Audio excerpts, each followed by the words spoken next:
Meenakshi Faculty of Pharmacy. Admission open for B.Pharm. Apply now. முன்னுரிமை பல இடங்கள்ல கொடுத்தும் கூட திரு அன்புமணி ராமதாஸ் துரோகம் இழைத்து விட்டது திமுக அப்படின்னு கடுமையா சாட்டியிருக்காரு. இதற்கு நிறைய சொல்லலாம். திராவிட முன்னேற்ற கழகம் வன்னிய சமுதாய மக்களுக்கு துரோகம் இழைத்தது என்று சொன்ன அந்த ஒரு வார்த்தை என்பது திராவிட முன்னேற்ற கழகத்தால் இன்றைக்கு அவர்கள் நிம்மதியை இழந்து போயிருக்கிறார்கள். தந்தை பெரியாருடைய மண் என்று சொல்லக்கூடிய தமிழகம் ஏன் சாதிவாரி கணக்கெடுப்பை நடத்தவில்லை? சொல்ல போறீங்க 5 சட்டமன்ற உறுப்பினர்களும் சரியா வேலை பார்க்கணும், எல்லா எம்எல்ஏக்களும் இல்ல நான் கடலை தூக்கி போட்டுருவேன் அப்படின்னு அவர் கோபத்துக்கு பின்னாடி இருக்கக்கூடிய காரணம் இதுவும் அப்படின்னு ஒரு பார்வை. அலிபாபா 40 திருடர்கள் மாதிரி எங்கேயோ தேடி கண்டுபிடிச்சு நீங்க ஆராய்ச்சி பண்ணி கொண்டு வந்து இப்ப இந்த பெரிய கேள்வியை கேட்குறீங்களே.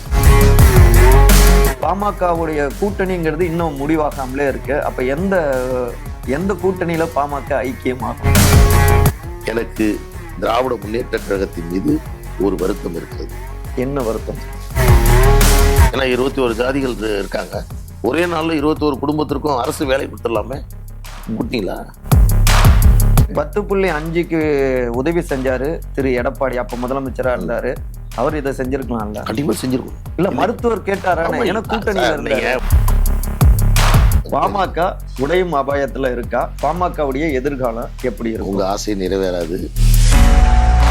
வன்னியர் சமுதாய மக்கள் விழிப்படையவில்லை, முன்னேறவில்லை என்று சொன்னால் இந்த தமிழகமே முன்னேறாது. அன்பு நெஞ்சங்களுக்கு இனிய வணக்கங்கள். நான் உங்கள் சகோ சேத்தா இளங்கோவன். பாமக முக்கியமான ஒரு மாநாட்டை, சித்திரை முழுநிலவு மாநாட்டை மாமல்லபுரத்தில் நடத்தியிருக்காங்க. பிரம்மாண்டமான மாநாடாக வெளிப்பட்டிருக்கு. மாநாட்டில் நிறைய விஷயங்களை, நிறைய டார்கெட்டை முன் வச்சிருக்காங்க. மாநாட்டை சுற்றியும் நிறைய பரபரப்புகளும் இருக்கு. அவங்களுடைய இலக்குகள் என்ன, அந்த பரபரப்புகளுக்கான அந்த பதில்கள் என்ன, அவர்களுடைய வியூகங்கள் என்ன, இப்படி பல விஷயங்களும் இருக்கு. பாமக தரப்புல நம்ம கேட்க அந்த வகையில நம்மோடு இணைந்திருக்கிறார் மூத்த வழக்கறிஞரும் பாமகவுடைய செய்தி தொடர்பாளருமான திரு கே பாலு. வணக்கம் சார். வணக்கங்க. எப்படி இருக்கீங்க? நல்லா இருக்கு. ரொம்ப வருஷம் கழிச்சு பாக்குறோம்.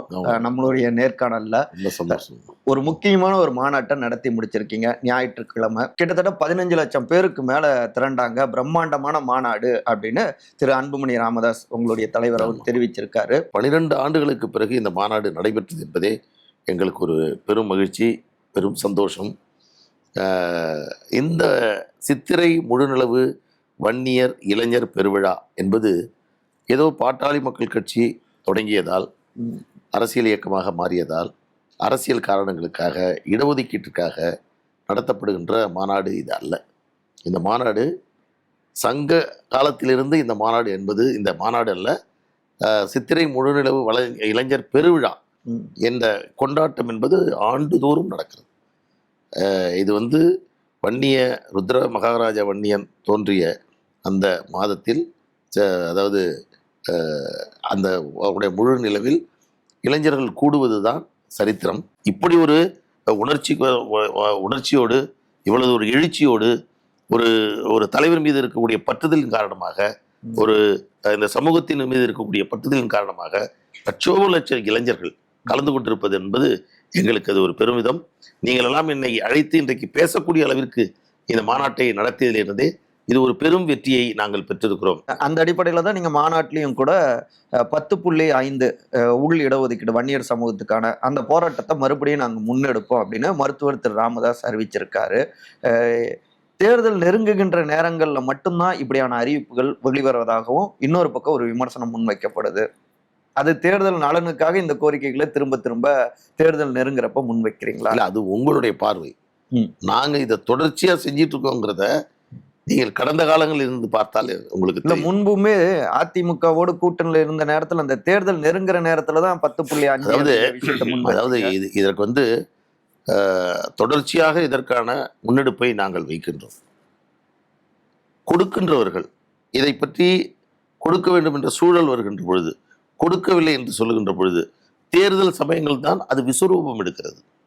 எனவே அது புதுமையானதல்ல. இன்னைக்கு 10.5 விழுக்காடு இடஒதுக்கீடு சட்டத்தை பொறுத்தவரையில் எடப்பாடி அவர்கள் அவருடைய கடைசி காலத்தில் இதை வழங்கினார்.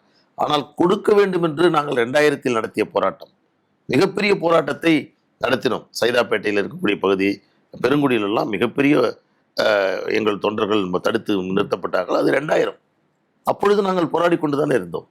1987 போராட்டம் நடத்தினோம். தேர்தல் 89. இப்படி தொடர்ச்சியாக எங்களுடைய போராட்டம் என்பது நடைபெற்று கொண்டிருக்கிறது. ஆனால் 2021 தேர்தலுக்கு பிறகு 2022ஆம் தேதி மார்ச் மாதம் 31ஆம் தேதி உச்சநீதிமன்றம் தீர்ப்பு வழங்கி தேவைப்பட்டால் வன்னியர்களுக்கும் அல்லது பிற சமூகங்களுக்கும் உரிய உள்ஒதுக்கீடை தரவுகளை திரட்டி வழங்குவதில் தடை இல்லை என்று உச்சநீதிமன்றம் தீர்ப்பு வழங்கியது. அதற்கு பிறகு 31ஆம் தேதி தீர்ப்பு. 8ஆம் தேதி தமிழக முதலமைச்சர் ஸ்டாலின் அவர்களை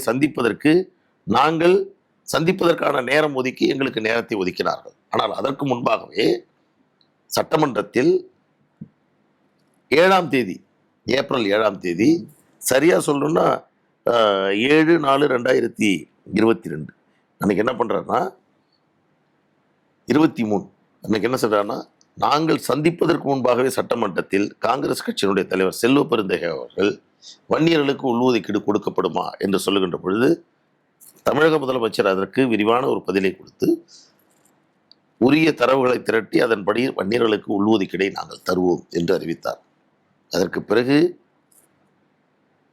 ஜனவரி மாதம் 12ஆம் தேதி 2023 வன்னியர்களுக்கு உள்ஒதுக்கீடு வழங்குவதற்கான தரவுகளை திரட்டி தமிழக அரசிடம் வழங்க வேண்டும் என்று தமிழ்நாடு பிற்படுத்தப்பட்ட ஆணையம் அவர்களுக்கு ஒரு அடிஷ்னல் டேர்ம்ஸ் ஆஃப் ரெஃபரன்ஸ் ஒரு அறிக்கையை அனுப்பி அதன் அடிப்படையில் வழங்க வேண்டும் என்று சொல்லி அந்த அறிக்கையில் 3 மாதத்தில் தரவுகளை தர வேண்டும் என்று சொன்னார்கள்.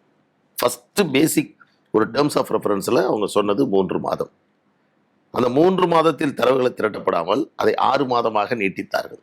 அப்பொழுது நாங்கள் கேட்டோம், ஒரிஜினல் டைமே 3 மாதம்னா எக்ஸ்டென்ஷன் 2 மாதம் இருக்கலாம், 1 மாதம் இருக்கலாம், ஏன் 6 மாதம்? அதை ஏற்றுக்கொள்ள முடியாது அப்படின்னு நாங்கள் எல்லாரும் போனோம். ஆனால் அப்பொழுது அரசு முதலமைச்சருடைய முதன்மை செயலாளராக இருந்த உதயச்சந்திரன் அவர்கள், சண்முகம் அவர்கள், அவரோடு பல கூட்டங்களில் நாங்கள் இதுக்காக நடத்திருக்கோம். அவர்களுக்கு அந்த அதிகாரிகளுக்கு நல்லா தெரியும் அப்போ எப்படிலாம் இதற்கான பேச்சுவார்த்தைகள் நடைபெற்றது, அந்த டேர்ம்ஸ் ஆஃப் ரெஃபரன்ஸ் எப்படி உருவாக்கப்பட்டது, நீதிபதி பாரதிதாசன் எப்படி நியமனம் செய்யப்பட்டார், அதற்கு முன்பு இருந்த தனியாச்சலம் அவர்கள் அவருடைய பதவியை ராஜினாமா செய்தது, அதற்கு பிறகு அவர்கள் இதை நடத்துவதற்கான தரவுகளை திரட்டியது, முதலமைச்சர் முதன்மை செயலாளர்கள் அலுவலகத்தில் 100க்கும் மேற்பட்ட கூட்டங்கள் நடைபெற்றது, தரவுகள் திரட்டப்பட்டது, எங்களுக்குள் கருத்து பரிமாற்றங்கள் தொடர்ச்சியாக நடந்தது. இத்தனையும் அரசியல்வாதியாக இருப்பவர்கள் வேண்டுமானால் மாற்றி பேசலாம். ஆனால் அரசு துறையில் இருக்கக்கூடிய உமாநாத் அவர்களும் அரசு முதன்மை செயலாளராக இருந்த உதயச்சந்திரன் அவர்களும் அதே போன்று சண்முகம் அவர்களும் அதை மாற்றி பேசுவதற்கு வாய்ப்பே இல்லை. அவருடைய மனசாட்சிக்கு தெரியும் எத்தகைய முயற்சியை மேற்கொண்டோம், அதை வழங்குவதற்கான நடவடிக்கைகளை அரசு எப்படி மேற்கொண்டது. அதைத்தான் அன்புமணி ராமதாஸ் அவர்கள் மிக தெளிவாக சொன்னார்கள். துவக்கத்தில் கொடுப்பதற்கான அனைத்து நடவடிக்கைகளும் மேற்கொண்ட தமிழக முதலமைச்சர் ஏனோ இன்றைக்கு கொடுக்காமல் எங்களுக்கு துரோகம் விளைவித்திருக்கிறார் என்ற கடுமையான வார்த்தையை பயன்படுத்தியிருக்கிறார். ஏன் அவ்வளவு கடுமை? கண்டிப்பா இருக்குது. ஏனென்றால் பல பேர் கேட்குறீங்க. நேற்று கூட ஒரு நண்பர் கேட்டார், துரோகங்கிறீங்க, அது என்னங்க துரோகம்னு கேட்டீங்க. துரோகம் என்பது, எங்களுக்கு இழைக்கப்பட்ட துரோகம் என்பது இழைக்கப்பட்ட எங்களுக்கு தெரியும், துரோகம் இழைத்த திராவிட முன்னேற்ற கழகத்துக்கு தெரியும். நீங்கள் அந்த துரோகம் எப்படி நடைபெற்றது என்பதை அதை கவனிக்காமல் தவறியதன் காரணமாக அப்படி ஒன்று நடந்ததா என்ற ஒரு கேள்வியை நீங்க எழுப்புறீங்க. இல்லை, ஏன்னா 89க்கு பிறகு இடஒதுக்கீடு 20% வன்னியர் சமூகம் உள்ளிட்ட 108 சமூகத்துக்கு கொண்டு வந்தது அப்போ முன்னாள் முதலமைச்சராக இருந்தால் மறைந்த திரு கலைஞர் மு கருணாநிதி. ஸோ வன்னியர்களுக்கான அந்த எம்பிசிங்கிற ஒரு கோட்டாவும் கிடைச்சிருக்கு வன்னியர் சமூகத்துக்கும். ஸோ இந்த அளவுக்கு வன்னியர் சமூகத்துக்கான இப்போ கூட மணிமண்டபம் கட்டியிருக்காரு முதலமைச்சர் திரு மு க ஸ்டாலின். இந்த அளவுக்கு அந்த சமூகத்துக்கான முன்னுரிமை பல இடங்கள்ல கொடுத்தும் கூட திரு அன்புமணி ராமதாஸ் துரோகம் இழைத்து விட்டது திமுக அப்படின்னு கடுமையா சாட்டியிருக்காரு. இதற்கு நிறைய சொல்லலாம். அதாவது அப்ப திரு ஸ்டாலின் மீது தனிப்பட்ட அவருக்கு ஒரு பகை காரணமா? உங்களுக்கு சொல்றேன், எங்களுக்கு என்ன தனிப்பட்ட முறையில் தேவைப்படும் போது அவரை பாராட்டுவது என்பதும் இது போன்ற பிரச்சனைகள் சரியாக செய்யவில்லை என்றால் விமர்சனம் செய்வதும் எங்களுடைய கடமை. இன்றைக்கு இடஒதுக்கீடு 89 வழங்கப்பட்டு இத்தனை ஆண்டுகள் கழித்து அதனுடைய பயனீட்டை நாங்கள் அளவு செய்கின்ற பொழுது உரிய அளவில் வன்னியர் சமுதாயத்தினர் பயனடையவில்லை என்பதை புரிந்து கொண்டுதான் உள்ஒதுக்கீடு வேண்டும் என்ற கோரிக்கையை நாங்கள் முன்வைத்தோம். அம்பாசங்கர் ஆணையத்தினுடைய அறிக்கையின்படி இந்த இடஒதுக்கீடு என்பது வழங்கப்பட்டது. ஜனார்தனம் அவர்கள் பரிந்துரையின்படி இந்த 10.5 விழுக்காடு இடஒதுக்கீடு என்பது வழங்கப்பட்டது. இதில் உரிய எங்களுக்கு வாய்ப்புகள் இல்லை என்று சொல்லுகின்ற பொழுதுதான், நீங்கள் நன்றாக பாருங்கள், தமிழ்நாட்டில் ஒரு தனிப்பெரும் சமுதாயம் என்று சொன்னால் வன்னியர் சமுதாயம். பெரும்பான்மையான மக்கள், அடர்த்தியாக வாழக்கூடிய மக்கள், உழைக்கும் வர்க்கத்தை சார்ந்தவர்கள், தினக்கூலிகளாக இருக்கக்கூடியவர்கள், மாத சம்பளத்திற்கு வேலை செய்யக்கூடியவர்கள், விவசாயம் செய்யக்கூடிய மக்கள், வீடு இல்லாமல் இருக்கக்கூடியவர்கள், நிலம் இல்லாமல் இருக்கக்கூடியவர்கள், அதிக மது விற்பனை செய்யக்கூடிய பகுதியாக இருக்கக்கூடியது, படிப்பறிவு போதிய அளவில் இல்லாத பகுதியாக இருக்கக்கூடியது, இப்படி மிக மிக பின்தங்கிய நிலையில் இருக்கக்கூடிய சமூகம் வன்னியர் சமூகம் என்பதை சட்டநாதன் அவர்களும் அம்பாசங்கர் அவர்களும் தங்களோட அறிக்கையிலே தெரிவித்து, தாழ்த்தப்பட்ட சமுதாயத்திற்கும் வன்னியர் சமுதாயத்திற்கும் அன்டச்சபிலிட்டி, தீண்டாமை என்ற ஒரு வேறுபாட்டை தவிர சமூக நிலையிலும் கல்வி நிலையிலும் பொருளாதார நிலையிலும் இருவரும் ஒரே நிலையில் தான் தமிழ்நாட்டில் இருக்கிறார்கள். இவர்களுக்கு சிறப்பு முன்னேற்றத்தை, சிறப்பு சலுகையை, இடஒதுக்கீட்டை வழங்க வேண்டும் என்று 1983 கொடுத்த பரிந்துரை, ஆனால் நடைமுறைப்படுத்தப்படாமல் இருந்தது. எனவே அன்றைக்கு கலைஞர் அவர்கள் அதை சரியாக கொடுக்கவில்லை. அப்பொழுது அதன் காரணமாகத்தான் முழுமையாக நடைமுறைப்படுத்தவில்லை. இப்பொழுது தமிழக முதலமைச்சர் ஸ்டாலின் அவர்கள் விக்கிரவாண்டியில் இதற்கு முன்பு நடைபெற்ற இடைத்தேர்தலில் நாங்கள் ஆட்சிக்கு வந்தால் இடஒதுக்கீடு வன்னியர்களுக்கு தனியாக வழங்குவோம் என்று சொல்கிறார். தேர்தல் வழக்கு நடைபெறுகிறது, நீதிமன்றம் முடிந்து அந்த நீதிமன்றத்தில் வழக்கு முடிந்த பிறகு செல்வ பெருந்தையனுடைய கேள்விக்கு நாங்கள் கொடுப்போம் என்று சட்டமன்றத்தில் சொல்லுகிறார். நாங்கள் சென்று சந்திக்கிறோம், பார்க்கிறோம். அப்பொழுது ஒரு வார்த்தையை சொன்னார், அதை இப்பொழுது நினைவுபடுத்தணும். 3 மாதம்னு நீங்க கொடுத்துருக்கீங்க, பிறகு 6 மாதமா எக்ஸ்டெண்ட் பண்றீங்க, இது நியாயமா இல்லையே என்று சொல்லும்போது உதயச்சந்திரன் அவர்களும் சண்முகம் அவர்களும் IAS அதிகாரிகள் எங்கள்கிட்ட சொன்னது இப்பயும் எனக்கு ஞாபகமா இருக்கு. நீங்க 6 மாசங்கிறது பெருசா எடுத்துக்கிறீங்க, 1 மாசத்துல தகவல் வந்தா கூட தகவல்கள் திரட்டினால் உடனே உங்களுக்கு கொடுத்துட்டு போயிடுறோம். இல்லைங்க, அசம்பிளி செஷன், சட்டமன்ற கூட்டத்தொடர் இல்லை அப்படின் போது தமிழக முதலமைச்சர் சொன்னார், தேவைப்பட்டால் சிறப்பு சட்டமன்றத்தை கூட்டி இடஒதுக்கீட்டை தருகிறோம் என்று சொல்லிவிட்டு 3 ஆண்டுகள் கொடுக்கவில்லை என்றால் இதற்கு பெயர் என்ன? இந்த சொன்ன வார்த்தைக்கு பெயர் என்ன? இப்பொழுது அவர்கள் நடந்து கொள்வதற்கு என்ன பொருள்? இதுதான் துரோகம், இதுதான் நம்பிக்கை மோசடி. எங்களை நம்ப வைத்து கழுத்தறுத்து இன்னைக்கு உங்களை போன்றவர்கள் தேர்தல் சமயத்தில் இப்படி கேட்கிறீர்களே என்று சொல்லக்கூடிய நிலையை உருவாக்கியது நாங்களா அவர்களா?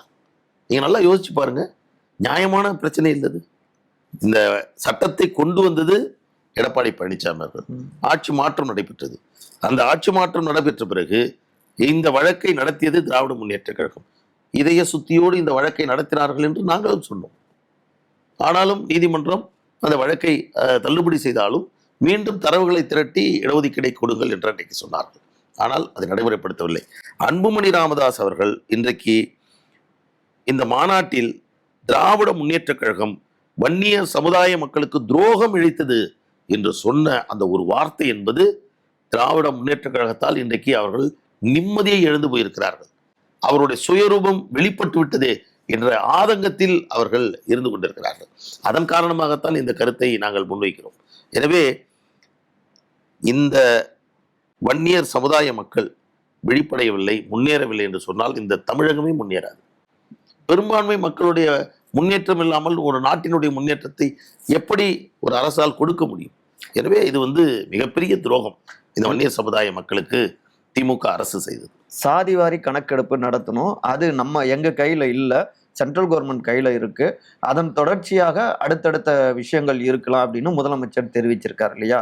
ஸோ நீங்க அப்படி இருக்க, நீங்க ஏற்கனவே ஒரு ஃபோன் போட்டா பிரதமர் திரு நரேந்திர மோடி அவர் எதுனாலும் பேசுவார் அப்படின்னு கூட திரு அன்புமணி ராமதாஸ் ஒரு முறை இப்ப குறிப்பிட்டாரு. உரிமையோடு அங்க நீங்க இன்னும் அழுத்தங்கள் கொடுத்திருக்கலாம் இல்லையா? ரொம்ப நீண்ட ஆண்டுகளுக்கு பிறகு இப்பதான் பிரதமர் திரு நரேந்திர மோடி சாதிவாரி கணக்கெடுப்பு நடத்துவோம் அப்படின்னு அறிவிச்சிருக்காரு. எப்ப பண்ணுவாங்க என்ன அப்படிங்கிற எந்த ஒரு இதுவும் இல்லை.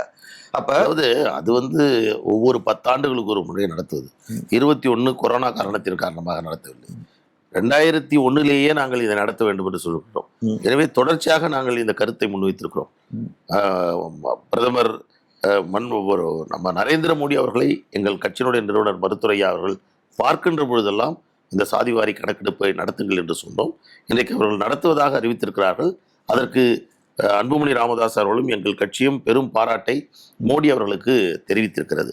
எனவே அப்படி அவர்கள் ஒரு ஒரு இடஒதுக்கீட்டுக்கு எதிரானவர்கள் என்ற பார்வையை கொண்டிருக்கக்கூடிய ஒரு இயக்கம், ஆனால் சாதிவாரி கணக்கெடுப்பை நாங்கள் நடத்துவோம் என்று அறிவித்திருக்கக்கூடிய வேளையில் இந்தியாவின் பல மாநிலங்களில் சாதிவாரி கணக்கெடுப்பு நடத்தப்பட்டு அதனுடைய இடஒதுக்கீடு அளவுகள் உயர்த்தப்பட்டு இருக்கக்கூடிய வேளையில், இன்னும் சாதிவாரி கணக்கெடுப்பு நடந்து கொண்டிருக்கக்கூடிய வேளையில், சமூக நீதியினுடைய மண், தந்தை பெரியாருடைய மண் என்று சொல்லக்கூடிய தமிழகம் ஏன் சாதிவாரி கணக்கெடுப்பை நடத்தவில்லை?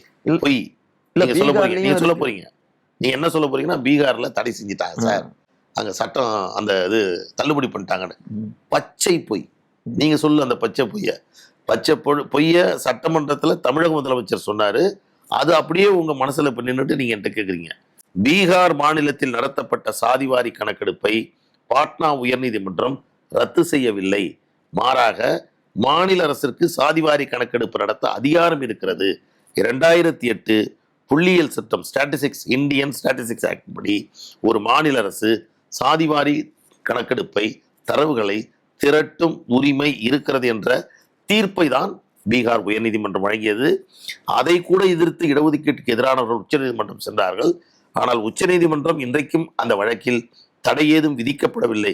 இதன் காரணமாகத்தான் தெலுங்கானாவில், கர்நாடகாவில், பிற மாநிலங்களில் இப்பொழுது சாதிவாரி கணக்கெடுப்பு நடந்து கொண்டிருக்கிறது.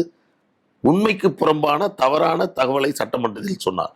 இன்னும் சொல்ல போனால், தேசிய அளவில் சாதிவாரி கணக்கெடுப்பு நடத்தப்பட்டால் கூட மாநில அளவில் உள்ஒதுக்கீடு, மாநில அளவில் இங்கு இருக்கக்கூடிய தனி சமூகங்களுக்கு இடஒதுக்கீடு வழங்க வேண்டும் என்று சொன்னால் அதற்கான தரவுகளை தமிழ்நாடு பிற்படுத்தப்பட்ட ஆணையம் திரட்ட வேண்டும்.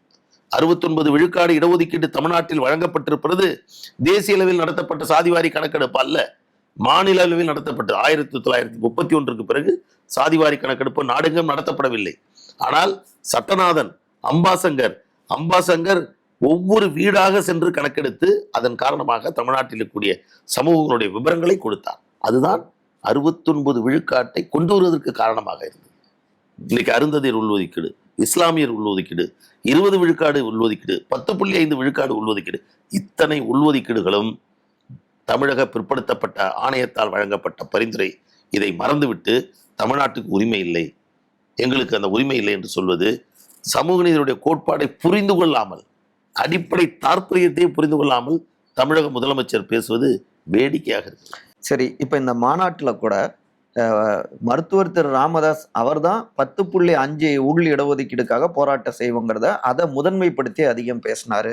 அதே நேரத்துல மருத்துவர் திரு அன்புமணி ராமதாஸ் அவரை பொறுத்த வரைக்கும் சாதிவாரி கணக்கெடுப்பு என்பதை முதன்மைப்படுத்தினாரு. இதுல 2 விஷயம் இருக்குது.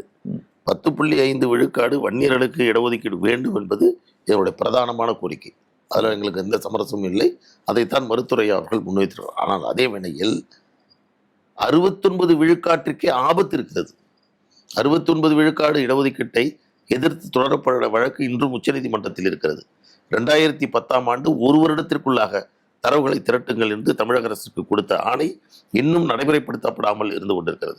எனவே 69 விழுக்காடு இடஒதுக்கீட்டை காப்பாற்றுவதற்கும் இடஒதுக்கீட்டினுடைய அளவை உயர்த்துவதற்கும் பிற பிற்படுத்தப்பட்ட தாழ்த்தப்பட்ட சமூகங்களுக்கு உரிய உள்ஒதுக்கீடை வழங்குவதற்கும் சாதிவாரி கணக்கெடுப்பு என்பது பொது நலன் கருதி இது அவசியம் என்ற அடிப்படையில் அன்புமணி ராமதாஸ் அவர்கள் அந்த கருத்தை தெரிவித்திருக்கிறார். இந்த மேடையில நேற்று செய்தியாளர்கள்ட்ட பேசுறப்ப திரு அன்புமணி அவர் பேசுறப்ப இது கூட்டணிக்கான ஒரு மாநாடெல்லாம் இல்லை அப்படின்னு தெரிவிச்சிருந்தாரு. ஆனா மாநாட்டு மேடையிலேயே கூட்டணி சம்பந்தமான விஷயங்கள் தான் அதிகம் பேசப்பட்டது. திரு ராமதாஸ் அவர் பேசினப்ப கூட கூட்டணியை நான் பார்த்துக்கிறேன், நீங்க வேலை பாருங்க அப்படின்னாரு. இது கட்சி தொண்டர்களுக்கு எங்கள் கட்சியினுடைய நிறுவனர் மருத்துவர் ஐயா அவர்கள் கொடுத்திருக்கக்கூடிய கட்டளை. கடுமையாக வேலை செய்யுங்கள், மிக குறைந்த வாக்குகளில் நாம் பல வெற்றிகளை நழுவி இருக்கிறோம், நீண்ட காலமாக அங்கீகாரம் இல்லாமல் இருந்து கொண்டிருக்கிறோம். எனவே வரக்கூடிய தேர்தலில் பாட்டாளி மக்கள் கட்சி மிக அதிகமான இடங்களை பெறுவதற்கும் ஆட்சி அதிகாரத்தில் பங்கு பெறுவதற்கும் ஒரு கூட்டணி ஆட்சியாக மலர்வதற்கும் பெரும் வெற்றி என்பது அவசியம் என்பதற்காகத்தான் அந்த கருத்தை எங்கள் கட்சியினுடைய நிறுவனர் மருத்துவர் ஐயா அவர்கள் சொன்னார்.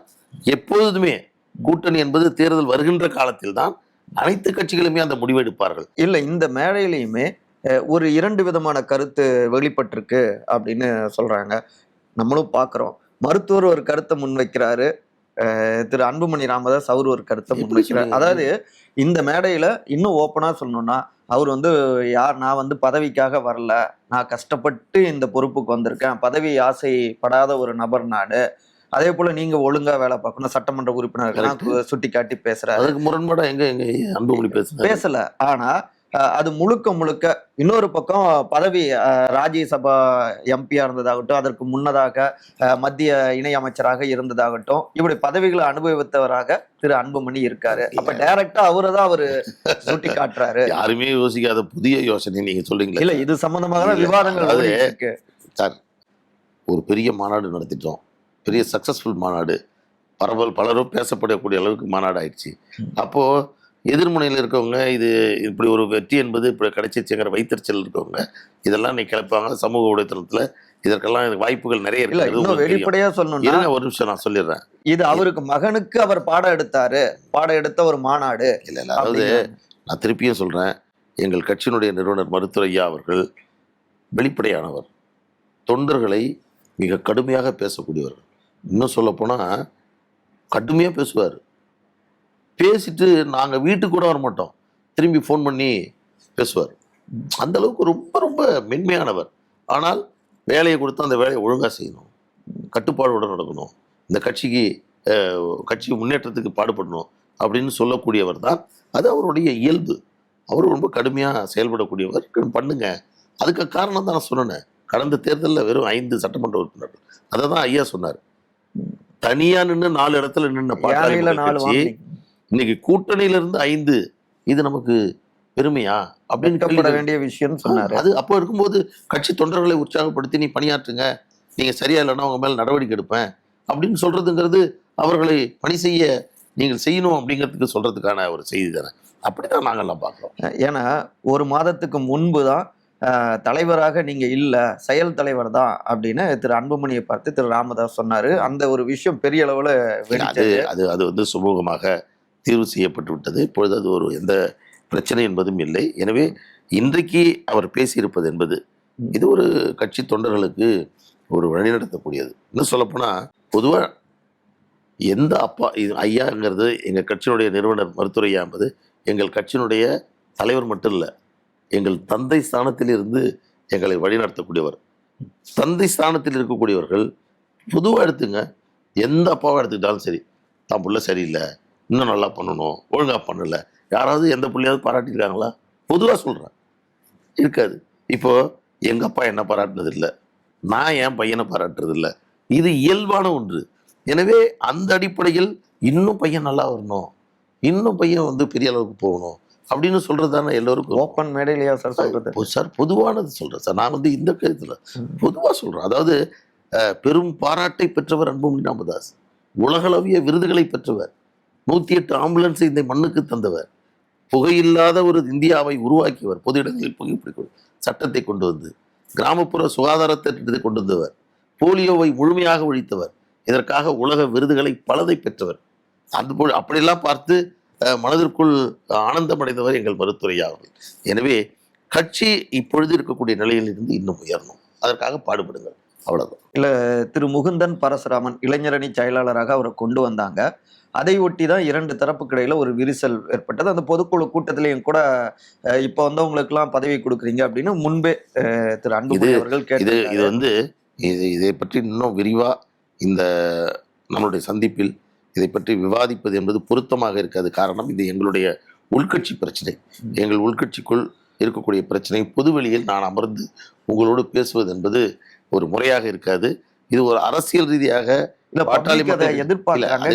எல்லோரும் எதிர்பார்ப்பார்கள். அதுக்கு சொல்ல முடியுமா? அதெல்லாம் நம்ம பதில் சொல்லணும். நான் என்ன சொல்ல வரேன்னா, எங்கள் மாநாட்டின் தொடர்பாக, எதிர்கால அரசியல் தொடர்பாக, கட்சியினுடைய நிலைப்பாடு தொடர்பான கேள்விகள் நாம் பேருங்க, அதை பற்றி நம்ம பேசுவோம். இது சம்பந்தமான ஒரே ஒரு கேள்வி என்னன்னா, எத்தனை கேள்வி வேணாலும் கேளுங்க. திரு காடுவெட்டி மனோஜ் அவரை நேர்காணல் எடுத்திருந்தோம். அவர் ஒரு விஷயத்த சுட்டி காட்டினாரு. இப்ப இந்த மாநாட்டுல இதுக்கெல்லாம் நான் முக்கியத்துவம், இதை கேளுங்க, இதற்கெல்லாம் பதில் சொல்லி என்னுடைய நேரத்தை வீணடிக்க விரும்பவில்லை. வேற கேள்வி என்ன சொல்லுங்க. சரி, ராஜ்யசபா சீட்டு திரு முகுந்தன் பரசுராமனுக்கு எதிர்பார்க்கிறாரு மருத்துவர் ஐயா. அதற்கு சட்டமன்ற உறுப்பினர்கள் ஆதரவு கொடுக்கணும். அதற்கான ஒரு கண்டிப்பாகவோ 5 சட்டமன்ற உறுப்பினர்களும் சரியா வேலை பார்க்கணும், எல்லா எம்எல்ஏக்களும், இல்லை நான் கடலை தூக்கி போட்டுருவேன் அப்படின்னு அவர் கோபத்துக்கு பின்னாடி இருக்கக்கூடிய காரணம் இதுவும் அப்படின்னு ஒரு பார்வை. அலிபாபா 40 திருடர்கள் மாதிரி எங்கேயோ தேடி கண்டுபிடிச்சி நீங்க ஆராய்ச்சி பண்ணி கொண்டு வந்து இப்போ இந்த பெரிய கேள்வி கேட்குறீங்களே, சம்பந்தமே இல்லாதது.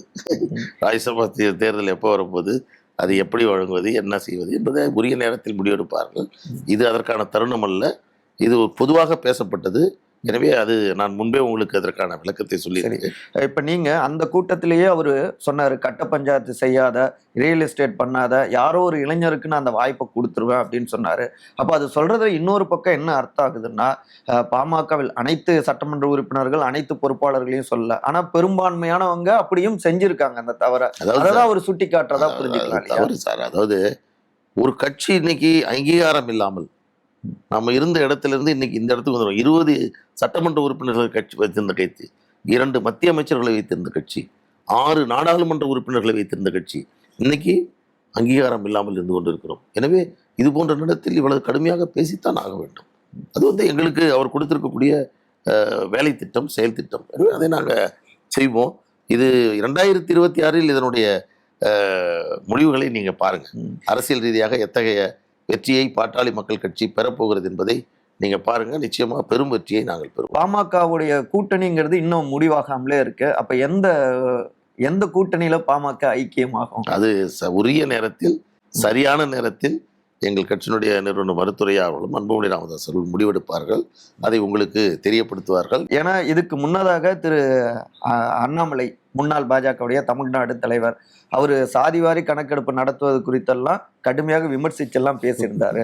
ஆனா அவரோட கூடுதல் நெருக்கத்தோடு தான் திரு அன்புமணி இருந்தார். மத்தியிலேயே நாங்களே நடத்துறோன்றாங்க. ஆனா எனக்கு இன்னொரு செய்தியை இந்த நீங்க கேட்கலனாலும் நம்ம பேசணும். இந்த மாநாடு நடத்தினோம். இந்த மாநாடு நடத்தப்பட்டதில் பல அனுபவங்களை நாங்கள் பெற்றிருக்கிறோம். எனக்கு திராவிட முன்னேற்ற கழகத்தின் மீது ஒரு வருத்தம் இருக்கிறது. என்ன வருத்தம்? மாநாட்டிற்கான ஒரு மலர் நாங்கள் தயார் செய்தோம். அந்த மலரில் தமிழ்நாட்டினுடைய பல அரசியல் தலைவர்களும் அதற்கு வாழ்த்து செய்தியை கொடுத்தார்கள். பல சமுதாயத்தை சார்ந்தவர்கள் வாழ்த்து செய்தியை கொடுத்தார்கள். வன்னியர்கள் மீதான வன்மம் என்பது திராவிட முன்னேற்ற கழகத்தின் டிஎன்ஏவிலேயே இருப்பதை போன்று அவர்கள் எங்கள் மாநாட்டிற்கான வாழ்த்து செய்தியை அவர்கள் தராதது உள்ளபடியே அவர்கள் மீது எங்களுக்கு வருத்தம். ஒரு சாதாரணமான ஒரு சமூகத்தை சார்ந்தவர்கள், சாதாரணமான மாநாடு நடத்தக்கூடியவர்கள், யார் நடத்தினாலும் அரசியல் இயக்கத்தை சார்ந்தவர்கள் அதற்கு வாழ்த்து செய்தி கொடுப்பது என்பது ஒரு இயல்பானது. ஆனால் எந்த காரணத்திற்காக, யார் சொன்னார்கள், ஏன் இதற்கு கொடுக்கக்கூடாது என்று திமுக முடிவெடுத்து எனக்கு தெரியாது. திமுகவில் இருக்கக்கூடிய கூட்டணி கட்சியில் இருக்கக்கூடியவர்களே எங்களுக்கு வாழ்த்து செய்தி கொடுத்துருக்காங்க. காங்கிரஸிலிருந்து கொடுத்துருக்கார்கள், வைகோ கொடுத்திருக்கிறார், வேல்முருகன் கொடுத்திருக்கிறார், எங்கள் அன்புமணி ராமதாஸ் அவர்கள் சொன்னார், எல்லோரும் கொடுக்கிறார்கள். முதலமைச்சருடைய வாழ்த்து செய்தி இல்லாமல் இருந்தால் நன்றாக இருக்காது, கேளுங்கள் என்று சொல்லும்போது மீண்டும் மீண்டும் பலமுறை கேட்டும் அந்த வாழ்த்து செய்தி என்பது இடம்பெறாமலேயே போனது. ஆனால் இதில் எங்களுக்கு எந்த வருத்தமும் இல்லை. வன்னியர்களால் மட்டும்தான் திராவிட முன்னேற்ற கழகம் வளர்ந்தது. முதல் தேர்தலிருந்து 2வது தேர்தலிருந்து தொடர்ச்சியாக அவர்கள் வெற்றி பெற்ற பெரும்பான்மையான இடங்கள் வன்னியர்கள் பெருமளவில் வாழக்கூடிய மக்களிடம் இருந்தது. இன்றைக்கு 22 சட்டமன்ற உறுப்பினர்கள் வன்னியர் சமுதாயத்தை சார்ந்தவர்கள் தமிழ்நாட்டிலே அதிகமானவர்கள். ஆனால் இந்த சமுதாயத்தினுடைய மேம்பாட்டிற்காக, இந்த சமுதாயத்தினுடைய உயர்விற்காக ஒரு சிறு துரும்பை கூட இவர்கள் தூக்கி போடல. இன்னைக்கு மணிமண்டபத்தை திறந்துடுறார், வாழ்த்துக்கள். ஆனால் அது ஒரு சமுதாயத்தை மேம்படுத்துமா? இப்படி ஒரு நாடகம் ஆடி இந்த சமுதாயத்துக்கு நானும் துணையா நிக்கிறேன் இல்ல அப்படின்னு சொல்லக்கூடியது என்பது 3 முக்கியமான அமைச்சர்கள் இருக்காங்களே. இப்ப அது மட்டும் இல்ல, சிவசங்கர் எப்ப அமைச்சரானார்? இல்ல இந்த இருங்க சார், சிவசங்கர் எத்தனை சட்டமன்ற உறுப்பினர்கள், எத்தனை நாடாளுமன்ற சட்டமன்ற உறுப்பினர்கள் எந்தெந்த சமுதாயத்திற்கு கொடுத்துருக்காங்க அப்படின்னு சொல்லி எங்கள் மருத்துவரையா அவர்களும் மருத்துவர் அன்புமணி ராமதாஸ் அவர்களும் சொல்லவில்லை என்று சொன்னால் சிவசங்கர் கடைசி ரேங்கில் இருக்கக்கூடிய அமைச்சராக இருந்திருப்பார். பனமரத்துப்பட்டி ராஜேந்திரன் யாரால் அமைச்சரானார்? எங்கள் ஐயாவால் அமைச்சரானார். செழியன், ஆமாங்க, புதுசு கிடையாது, நீங்க நல்லா பாருங்க. செழியன் இன்னைக்கு உயர்கல்வித்துறையினுடைய அமைச்சராக இருந்த செழியன் 42 அமைச்சர்களில் தாழ்த்தப்பட்ட சமுதாயத்தை சார்ந்தவர்களை கடைசி இடத்தில் வைப்பதுதான் சமூக நீதியா என்ற கேள்வியை நாங்கள் எழுப்பிய பிறகுதான், என்னுடைய நண்பர் தான் செழியன். ஆனால் இன்றைக்கு கோவி செழியன் இன்றைக்கு உயர்கல்வித்துறை அமைச்சராக இருக்கிறார் சொன்னால் அது நாங்கள் எழுப்பிய கேள்வி. இதெல்லாம் நீங்க மறக்க முடியாது. திமுகவுடைய பொதுச் செயலாளர் முக்கியமான தலைமை பொறுப்பு அது திரு துரைமுருகன் இருக்காரு, சீனியர். அவரே ஏதோ ஆட்டி விட்டாங்களே, என்ன காரணம்னு தெரியலையே. இருந்த பதவியெல்லாம் இல்ல, உயர்ந்த பதவி இல்ல, அவரு முடிவெடுக்கக்கூடிய ஒரு இடத்துல தானே இருக்காரு. அதாவது திமுக எப்படியெல்லாம் வன்னியர்களுக்கு துரோகம் செய்தது, எப்படியெல்லாம் கிடைக்கக்கூடிய வாய்ப்புகளை கொடுக்க நழுவியது அப்படிங்கிறத துரைமுருகன் நல்லா சொல்லுவார். எம்ஆர்கே பன்னீர்செல்வத்துடைய தந்தையார் முட்டம் கிருஷ்ணமூர்த்தி அவர் சொல்லுவார். மதுராந்தகம் ஆறுமுகம் சொல்லுவார். வீரபாண்டியார் இருக்கார், அவர் சொல்லுவார். இவர்களெல்லாம் கடந்த காலத்தில் திமுக எப்படியெல்லாம் நடந்து கொண்டது என்பதை சொல்வார்கள். வன்னியர்களுக்கு ஒரு சட்டக்கல்லூரி வேண்டும் என்று கூட்டணியில் எங்கள் ஆதரவோடு திமுக ஆட்சியில் இருந்தது. சட்டக்கல்லூரிக்கான அனுமதியை கொடுங்கள் என்றோம். இதே துரைமுருகன் தான் இன்றைக்கு சட்டத்துறை அமைச்சர். அவரை எத்தனை முறை எங்கள் மருத்துவரையா அவர்கள் சந்தித்திருப்பார். கலைஞரை உள்ளே பார்த்துட்டு எங்களுக்கு கொடுங்க அப்படின்னு சொன்னால், அப்படியா கொடுக்கலையா, இந்தாங்க உடனே கொடுங்க அப்படின்னு சொல்லுவார். எங்கள் ஐயா வெளில போனவர்கள் அதை அப்படியே இருக்கட்டும், கொஞ்சம் அப்புறம் பார்த்துக்கலாம் என்று சொல்லிவிடுவார். உச்சநீதிமன்றம் வரை சென்று 11 ஆண்டுகள் போராடி ஒரு சட்டக்கல்லூரியை தமிழ்நாட்டில் கொண்டு வந்தது பாட்டாளி மக்கள் கட்சி. அதற்கு பிறகுதான் இன்றைக்கு தமிழ்நாட்டில் இருக்கக்கூடிய அத்தனை தனியார் சட்டக்கல்லூரிகளும் தமிழ்நாட்டில் வந்ததற்கு காரணமானவர்கள் நாங்கள். எனவே எங்களுக்கு நிறைய திமுகவுக்கும் எங்களுக்கும் தீர்க்கப்பட வேண்டிய கணக்கு நிறைய இருக்கு. 4 அமைச்சர்கள் கொடுத்துருக்காங்க. திரு எம்ஆர்கே அவர் வேற இருக்காரு. இவ்வளவு முக்கியத்துவம் கொடுத்துருக்குன்னு தான் திமுகவினர் தெரிவிக்கிறாங்க. சரி, இப்ப நீங்க வன்னியர் சமூகத்துக்காக பாமக இந்த அளவுக்கு பாடுபட்டு கொண்டிருக்கோம், திமுக செய்யலங்கிறீங்க. வன்னியர் சமூகத்துக்காக இடஒதுக்கீடுக்காக நீங்க சொன்னது போலவே 21 பேருக்கு மேலானவங்க உயிர் திறந்திருக்காங்க, குண்டடிப்பட்டெல்லாம் இறந்திருக்காங்க. அந்த குடும்பங்களுக்கு பாமக என்ன செஞ்சது? இந்த மாநாட்டில் அந்த குடும்பங்களை எந்த அளவுக்கு நீங்க கௌரவிச்சிருக்கீங்க? அதாவது அந்த தியாகிகள் யார் என்று அவர்களுக்கான நாங்கள் போட்ட அந்த டாக்குமெண்ட்ரி இருக்குல்ல, இன்றைக்கும் அவர் போடாரம் சூட்டி இருக்கிறோம். உழைத்தவர்கள் யார், தியாகம் செய்தவர்கள் யார், இந்த சமுதாயத்தில் வாழ்ந்து மறைந்த மாபெரும் தலைவர்கள் யார், இத்தனையும் நினைவு கூர்ந்து அந்த மாநாட்டை நடத்தியிருக்கிறோம். நீங்க இந்த கேள்வி கேட்குறீங்க இல்லையா? எத்தனை பேருக்கு கௌரவப்படுத்திருக்கீங்க? எந்த அவங்களுடைய கல்வி பொருளாதாரத்துல எந்த அளவுக்கு? அதாவது தொடர்ச்சியா ஒவ்வொரு ஆண்டும் எங்களுடைய தியாகிகள் தினம் நடத்தப்படுகிறோம். அந்த தியாகிகள் தினத்தை கொண்டாடுவது தமிழ்நாட்டில் ஒரே ஒரு இயக்கம் பாட்டாளி மக்கள் கட்சி மட்டும்தான். 21 உயிர்களை பலி கொடுத்து போராட்டம் நடத்தியது பாட்டாளி மக்கள் வன்னியர்கள். 108 சாதி, இன்றைக்கு 113 சாதிகளுக்கு இடஒதுக்கீடு. எந்த சமூகத்தை சார்ந்தவர்களும் அந்த தியாகிகளுக்கு வீரவணக்கம் செலுத்தியதில்லை, அவர்களை நினைவு கூர்ந்ததில்லை. சமூக நீதி இயக்கம் என்று சொல்லக்கூடிய திமுகவோ வேற எந்த திராவிட இயக்கமோ எந்த கட்சியும் அன்றைய தினம் தியாகிகள் தினமாக இவர்கள் கொண்டாடியது கிடையாது. ஆனால் நாங்கள் மட்டும்தான் கொண்டாடி கொண்டிருக்கிறோம். இதெல்லாம் கடந்த கால வரலாறுகள், இதெல்லாம் இந்த நாட்டில் நடக்கக்கூடிய நிகழ்வுகள். நீங்க வேணா இதெல்லாம் மறந்துட்டு கடந்துட்டு போகலாம். இல்ல, கொண்டாட்டங்கள் நல்ல விஷயம். நான் கேட்கறது கொண்டாட்டங்களை கடந்து அந்த குடும்பங்களுக்கான, அந்த குடும்பங்கள்ல இருக்கக்கூடிய வாரிசுகள் இல்ல அவங்களுடைய அந்த பரம்பரை இருக்கு இல்லைங்களா, உயிர் திறந்தவர்களுடைய அந்த பரம்பரை, அவர்களுக்கான பொருளாதார ரீதியாக கல்வி ரீதியாக என்ன முன்னேற்றத்தை நீங்க கொண்டு வந்து? அதாவது அந்த குடும்பத்தில் இருப்பவர்கள் இதை பலமுறை சொல்லியிருக்கிறார்கள். இன்னைக்கு நாங்க இந்த நிலையில இருந்து இவ்வளவு தூரம் நாங்க வரணும்னா பாட்டாளி மக்கள் கட்சி என்பது இல்லை என்றால் எங்களால் முடியாது என்பதை பலமுறை சொல்லியிருக்காங்க. இது ஒரு ஏதோ ஒன்று விமர்சனம் செய்ய வேண்டும் என்பதற்காக சொல்லப்படக்கூடிய செய்தி. ஏன்னா 21 ஜாதிகள் இருக்காங்க, ஒரே நாளில் 21 குடும்பத்திற்கும் அரசு வேலை கொடுத்துடலாமே, கொடுத்தீங்களா? அந்த அதிகாரம் எங்கள்கிட்ட இருந்தால் உடனடியாக நாங்கள் செஞ்சிடுவோம். செஞ்சிக்கலான்னு கேட்குறோம். இதே திமுக கேளுங்க, மணிமண்டபம் ஏற்றுக்கிட்டா அவங்க வீட்டில் இன்னைக்கு சோறு பொங்கிடுமா? சரி, 10.5க்கு உதவி செஞ்சாரு திரு எடப்பாடி, அப்ப முதலமைச்சரா இருந்தாரு. அவர் இதை செஞ்சிருக்கலாம்ல? கண்டிப்பா செஞ்சிருக்கணும். கேட்டீங்களா நீங்க? கண்டிப்பா செஞ்சிருக்கணும். நீங்க இந்த கேள்வி என்று கேட்குறீங்கல்ல. இல்ல, மருத்துவர் கேட்டாரா? ஏன்னா கூட்டணியில இருந்தீங்க. ஒரு முறை நாங்கள் அந்த தியாகிகள் தினத்திற்கு நாங்கள் செல்லுங்க, ஆண்டுதோறும் போறோம். நாங்கள் அதுதான் அந்த குடும்பத்தை கூட்டு வச்சு அவங்கள பக்கத்தில் வச்சு அவங்களுக்கு அப்பொழுது ஒரு நிதி உதவியை நாங்கள் எங்களால் முடிந்த நிதி உதவி வழங்கி ஆண்டுதோறும் செய்கிறோம் சார். அந்த குடும்பத்துக்கு தேவையான வீடு கட்டி கொடுத்துருக்காரு சார் எங்களை அன்புமணி. என்ன நீங்க அதாவது ஏதோ ஒன்று சும்மா சொல்லணும் அப்படின்னு நீங்க சொல்லிட்டு இருக்கீங்க. அதனால 21 உயிர்களுடைய தியாகத்தை என்றைக்கும் மதிக்கக்கூடியவர்கள், போற்றக்கூடியவர்கள், அவர்களை நினைத்து பார்க்கக்கூடியவர்கள் தான் நாங்கள். நிறைவான ஒரே ஒரு கேள்வி, பாமக அதே வழக்கமான அந்த கேள்வியாகத்தான் இருக்கும். ஓப்பனா கேட்கணும், உடையக்கூடிய அபாயத்தில் இருக்கிறது அப்படிங்கிறாங்க. எவ்வளவு வேணாலும் யோசிச்சு முயற்சி பண்ணி கேள்வி கேளுங்க. பாமக உடையும் அபாயத்துல இருக்கா? பாமகவுடைய எதிர்காலம் எப்படி இருக்கும்? உங்க ஆசை நிறைவேறாது, உங்கள் விருப்பம் நிறைவேறாது. எங்களுக்குள் எந்த வேறுபாடும் இல்லை. பாட்டாளி மக்கள் கட்சி பலமாகவும் வலுவாகவும் இருக்கிறது. 2026 மிகப்பெரிய வெற்றியை நாங்கள் பெறுவோம்.